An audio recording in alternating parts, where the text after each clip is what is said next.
ఈ ప్రోగ్రామ్ ఇక్కడ జరుగుతుందనేది కూడా తెలియదు.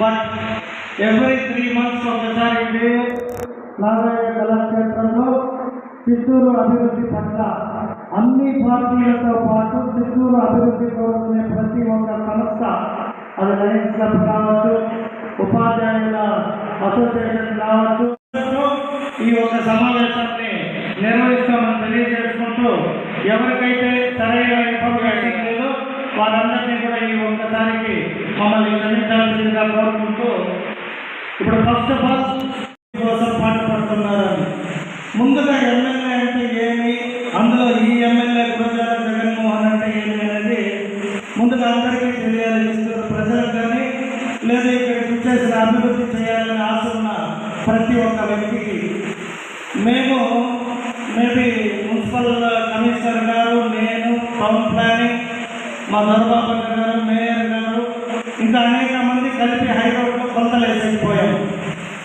కొలతలు వేసాం, ఒక 1/2 kilometer కూడా నడిచాం. అక్కడే సిఎంఆర్ షాపింగ్ మాల్ ముందు నిలబడి మాట్లాడారు. ఇది ప్రజలందరికీ కూడా తెలుసు, పేపర్లలో కూడా వచ్చింది. అయితే ఈ హైరోడ్ ఓనర్స్ అసోసియేషన్ అని ఏదైతే పెట్టుకున్నారో వాళ్ళందరికీ కూడా తెలిసింది. కలెక్టరేట్ నుండి దుర్గమ్మ గుడి దాకా వైడనింగ్ ఆల్రెడీ స్టార్ట్ చేస్తున్నారు. పీవీకే కాలేజ్ కాడ నుండి అలాగే రైల్వే బ్రిడ్జ్ దాకా అక్కడ చేస్తున్నారు.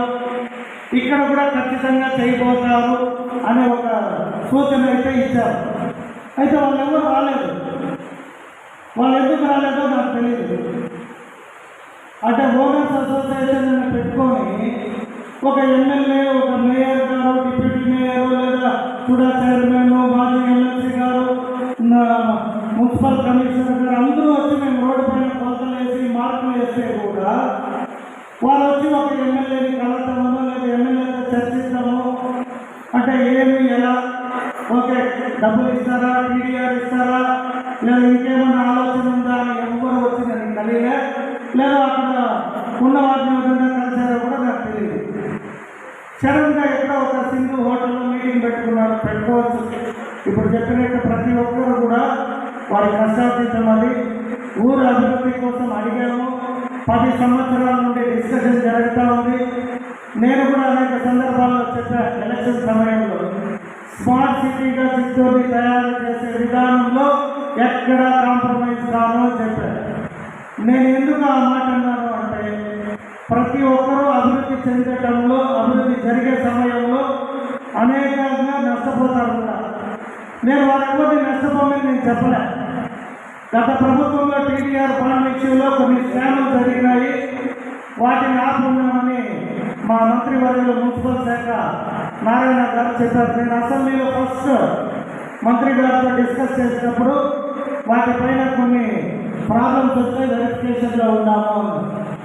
నేను ఈరోజు ఒక వేదిక ద్వారా వాళ్ళందరినీ అడుగుతున్నా, అంటే మీరు చిత్తూరు అభివృద్ధికి అడ్డుపడతారా, లేదా చిత్తూరు అభివృద్ధి చేయకుండా ఉండడానికి ఏవైనా రాజకీయ పక్షాలు కావచ్చు, లేదా ఇతరులు ఎవరైనా మిమ్మల్ని ఏమైనా ప్రోత్సహిస్తూ ఉన్నారు? నేను ఈరోజు చెప్తున్నా, ఎవరు ప్రోత్సహించినా, ఎవరు ఏమి చెప్పినా హైరోడ్ అభివృద్ధి ఇష్యూలో నేను వెనక్కి తగ్గే క్వశ్చనే లేదు. అప్పుడే మా బీజేపీ గిరిబాబు ఫస్ట్ ఒక మాట అన్నాడు, అక్కడ ఉన్న ఏ 10-20 బిల్డింగ్లో లేదా ఒక 200 మంది కోసం కాంప్రమైజ్ అయ్యే వ్యక్తి ఈ గురజాల జగన్మోహన్ అయితే లేదు.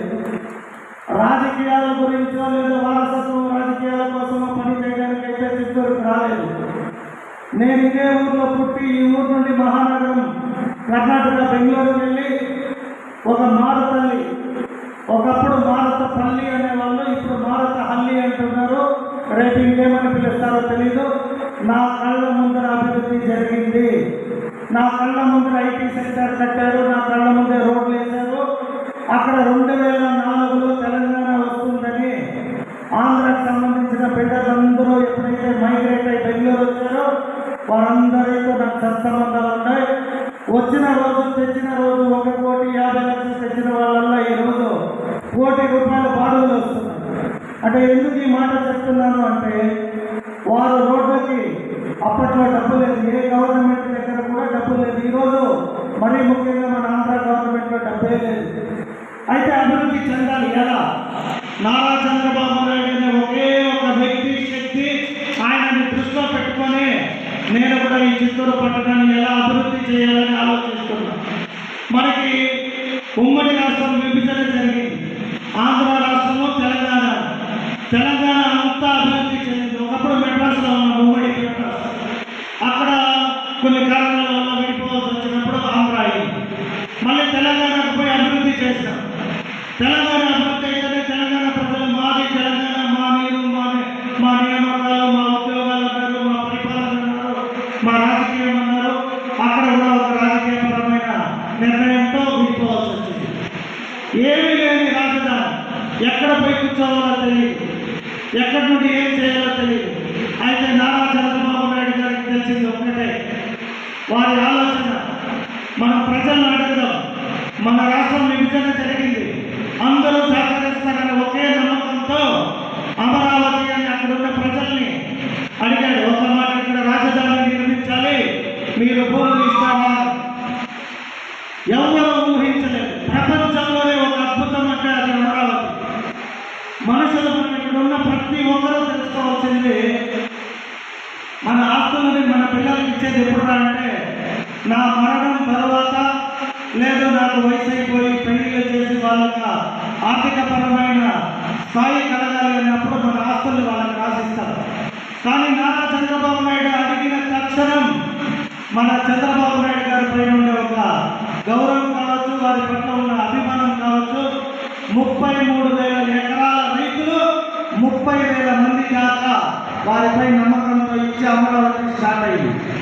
కొన్ని ఈ ఒక సమావేశాన్ని నిర్వహిస్తామని తెలియజేసుకుంటూ, ఎవరికైతే సరైన ఇన్ఫర్మేషన్ లేదో వారందరినీ కూడా ఈ ఒక్కసారికి మమ్మల్ని క్షమించాల్సిందిగా కోరుకుంటూ, ఇప్పుడు ఫస్ట్ ఆఫ్ ఆల్ మనకి ఈ ప్రోగ్రామ్ ఇక్కడ జరుగుతుంది అనేది కూడా తెలియదు. బట్ ఎవ్రీ 3 months ఒకసారి నారాయణ కళాక్షేత్రంలో చిత్తూరు అభివృద్ధి పట్ల అన్ని పార్టీలతో పాటు చిత్తూరు అభివృద్ధి కోరుకునే ప్రతి ఒక్క సంస్థ, అది లయన్స్ క్లబ్ కావచ్చు, ఉపాధ్యాయుల అసోసియేషన్ కావచ్చు, మేము చిత్తూరు ఒక భాగము అనేది కూడా మేము మర్చిపోయాం. ఇప్పుడు 5-6 సంవత్సరాలుగా సంతపేట రోడ్డు వైడనింగ్ చేసిన తర్వాత, అంటే ఏదో చెప్పేశారు మా సొత్తులు పోగొట్టుకోవాలా కదా అని ఇక్కడ హైరోడ్లో ఉన్నామని బాధపడచ్చు. మేము ₹1 కాంపన్సేషన్ తీసుకోలేదు. సాక్షి ఉండే పెద్దలే వాళ్ళకే తెలుసు. తర్వాత డెమాలిషన్ కూడా మేము ₹1 తీసుకోలేదు. డెమాలిషన్ చేసింది రబ్బిష్ కూడా మా సొంత డబ్బులతో మేము బయట పంపించుకున్నాము. ఎవరు ఇక్కడ పోటీ పడుతుంది మా సంతలో అంతా మిడిల్ క్లాస్ వాళ్ళే, middle class, lower middle class వాళ్ళు ఉన్నాం. మేమే స్వయంగా ఇది చేస్తున్నాము. కాబట్టి ఈరోజు మాకు ప్రతి ఇంటికాడ ఒక ₹5,000 ఎక్స్ట్రా ఆదాయం వస్తూ ఉంటున్నాం. ఎవరు ఏమనుకున్నా మాకు జరిగింది, మా డెవలప్మెంట్ మేము చెప్పాలని వచ్చినాం. ఈరోజు మాకు అది కావాలా, ఇది కావాలా అని చెప్పేదానికి ఇది రాలేదు. మాకు రోడ్డు వల్ల ఎంత డెవలప్ అయింది. అపోలో హాస్పిటల్ 60 ఉంది. అంతకుముందు కోర్టు కాడ నుంచి బయలుదేరితే సంతపేట దాటడానికి 45 minutes పట్టేది. ఇప్పుడు కోర్టు కాడ వచ్చినారంటే సంతపేట దాటడానికి 15 నిమిషాలు పడుతుంది. మీకు అందరికీ కూడా చెప్తా ఉన్నా, చాలా ఫ్రీగా పోతా ఉన్నారు, చాలా స్పీడ్గా పోతా ఉన్నారు, తొందరగా పోతా ఉన్నారు. కంప్లైంట్స్ వచ్చింది. దానివల్ల 6 స్పీడ్ బ్రేకర్లు పెట్టాక స్పీడ్ బ్రేకర్ నుంచి సంతపేట వరకు ఎంత ఎందుకు చెప్తున్నానంటే, ఒకరు ముందుకు వచ్చి మనకు ఏదో డెవలప్ చేస్తామంటే వాళ్ళతోటి మనం ప్రయాణం చేయకపోతే మనకి ఎన్ని కష్టమైనా ఉంది. మనం ముందుకు లేకుండా ఇలాగే మనం ఉంటాం. ఒక చిన్న యాక్టర్ వస్తారను, ఒక సెలబ్రిటీ వస్తారంటే పైన అంతా ఇంటికి వస్తారు. ఒక అభివృద్ధి గురించి రైతుగా అంటే ఇంతమందిగా వచ్చినారు, చాలా బాధాకరము. ఇంకా మిగతైనా పాలించే వాళ్ళతోటి మనం కోఆపరేట్ చేయగలిగితే మేము ఎట్లయితే మా సొంతపేటలో బాగా అభివృద్ధి చెందిందో ఈరోజు అది మాదిగా ప్రతి ఒక్కరూ ప్రతి చాలా డెవలప్ అవుతుంది అని నేను చెప్తున్నాను. కానీ ఇక్కడ అప్పుడు ఎమ్మెల్యే గారు ఇప్పుడు లేదు కదా, పూజారి గారు ఉన్నారు. మాకు ఈ దొరబాబన్న భద్రన్న హరిత మేడం కొన్ని ప్రామిస్ చేశారు. డెవలప్మెంట్ అంటే ఈ రోడ్డు ఫ్రీగా ఇస్తే దయచేసి మాకు ఆ సెంట్రల్ స్కూల్ కావాలా, మేము ఫ్రీగా రోడ్డు ఇచ్చినాం, డెవలప్మెంట్ ఊరు మేము డెవలప్ అయినాం. కాబట్టి దయచేసి మాకు అప్పుడు చెప్పిన మాటనే కొన్ని మాకు ఇవ్వాలనేసి కోరుకుంటున్నాను. జై హింద్. ఇప్పుడు చాలామంది చాలా సూచనలు చేస్తారు. నేను మాత్రం ఈ సభకు ఎందుకు వచ్చానంటే మాకు జరిగింది మీకు అందరికీ చెప్తాం, మీతో షేర్ చేసుకుంటామని వచ్చినాము. నగర సమగ్రాలు తిన్నారు, అది వాళ్ళు చూసుకుంటారు, మనకు అక్కర్లేదు.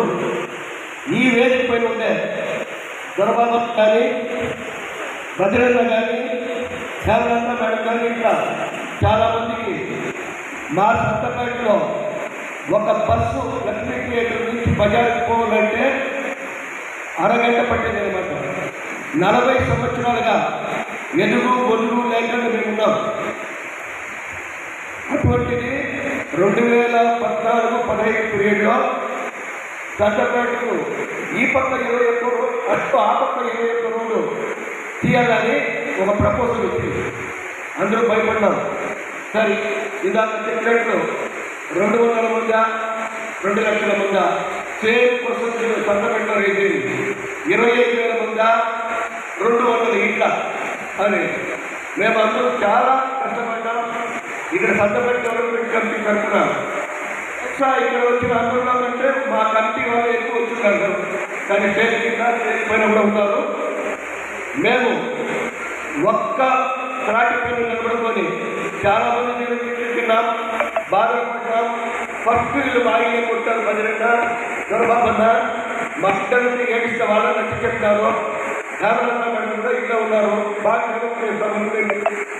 ఈరోజు మీరు నమ్మండి నమ్మకపోండి, మా ఊళ్ళో అంటే సొంతపేట 1000 రూపాయలు ఒక అడిగిపోతా ఉంది బజార్లో.